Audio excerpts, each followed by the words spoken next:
Salut à tous. Vous savez quoi? Apparemment, je suis une arme létale. Je suis capable de détruire des gens sans les toucher. J'ai un pouvoir immense de manipulation et je suis capable de convaincre les gens aisément de faire exactement ce que je veux de mon propre intérêt, tout simplement parce que j'ai déjà étudié la PNL.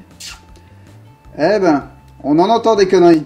Bon, on va pas se mentir, j'ai clairement exagéré. Peut-être pas tant que ça, parce que si on en croit la Milvilude, bref, l'organisme ministériel qui lutte contre les dérives sectaires, la PNL, mais aussi l'énéagramme, l'analyse transactionnelle, l'urothérapie, le rebirth, et tous les trucs qui ne sont pas globalement des sciences dures, sont potentiellement des sectes. Alors, pour l'urothérapie, l'énéagramme, et je vais pas me prononcer, jamais pratiqué, tout ça. En revanche, pour l'analyse transactionnelle et la PNL, ça me fait bizarre parce que les deux sont basés sur des approches psychologiques.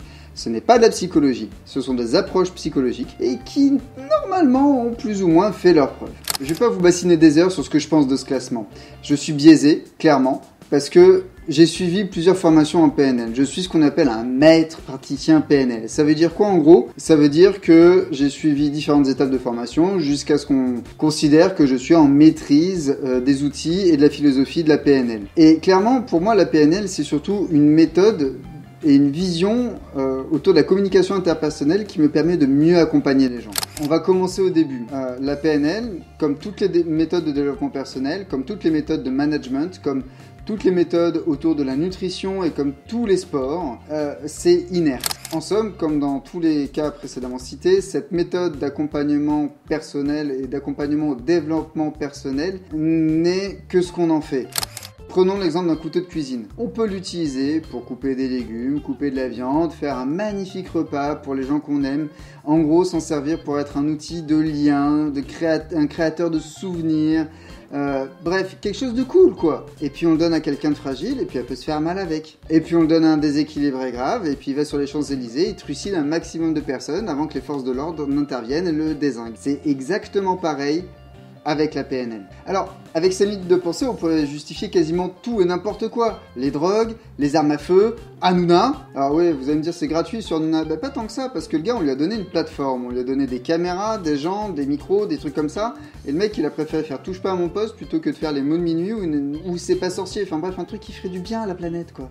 Bref, toujours la même merde. En fait, dans les années 80, la France a découvert la PNL et cette dernière a totalement été dévoyé par des formateurs qui ont transmis ça à des forces de vente. Alors forces de vente typiquement c'était quoi? C'était des vendeurs de photocopieurs, de voitures et ainsi de suite qui ont utilisé des principes de la PNL pour plus vendre. Pas pour mieux vendre, pour plus vendre. Parce qu'ils utilisaient la synchronisation, ils utilisaient la reformulation empathique, ils utilisaient le VACOG, enfin bref, des éléments de base de la PNL. Tout ça pour créer une meilleure communication, une meilleure relation avec leurs clients potentiels pour mieux vendre, enfin pour plus vendre, pas nécessairement mieux d'ailleurs. Alors, est-ce qu'ils ont pété en 12 l'éthique de la PNL en faisant ça? Clairement, c'est certain.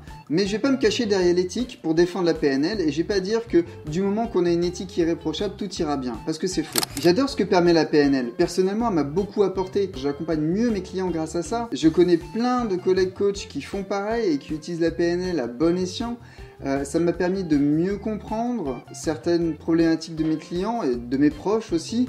Ça m'a permis même de développer une écoute active à toute épreuve. Mais la PNL a une réputation de merde et c'est totalement justifié.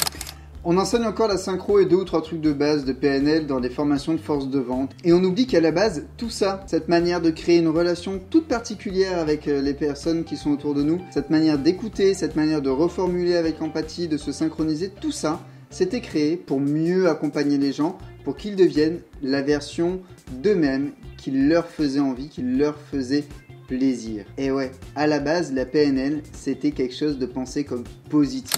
Je reviens à mon idée de base et à mon argument principal. À la base, la PNL, c'est comme un marteau. Tu peux l'utiliser pour planter des clous ou pour dézinguer du monde à la Old Boy. Bref, c'est toi qui décides, c'est le praticien ou la praticienne qui va déterminer comment la PNL est utilisée. Dire que la PNL est un mouvement sectaire, c'est comme dire que le yoga est un mouvement sectaire. Il y a des dérives sectaires, c'est clair. Il y a des abus, c'est certain. Il y a des praticiens en PNL qui sont des purges et il faut les fuir à tout prix. Tout comme il y a des profs de yoga qui sont totalement tarés dans leur tête et qui sont fous comme des lapins. C'est pas le problème. Le problème, c'est de faire une généralisation de la chose. Et c'est ça qui est ennuyeux. Bien utilisé, avec éthique, mais surtout avec le bénéfice du client en tête et surtout en objectif principal, la PNL peut permettre de belles choses et surtout des transformations super intéressantes et super efficaces. Parfaitement madame. Alors du coup, comment on fait? On commence par faire simple, surtout, et on revient au principe de base de l'accompagnement, c'est que tant qu'on est avec une personne avec laquelle on est en confiance et avec laquelle on a une certitude de bienveillance, d'acceptation et surtout qu'on a la certitude que cette personne met notre intérêt en premier avant le sien, alors on peut commencer à discuter.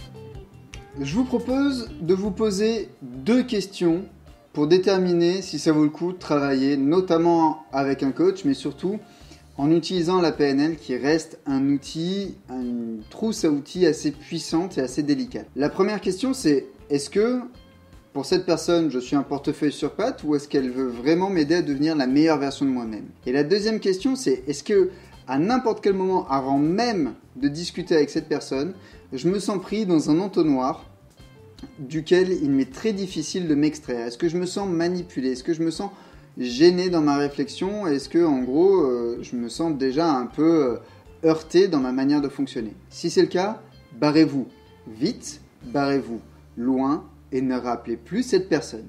Allez, bisous!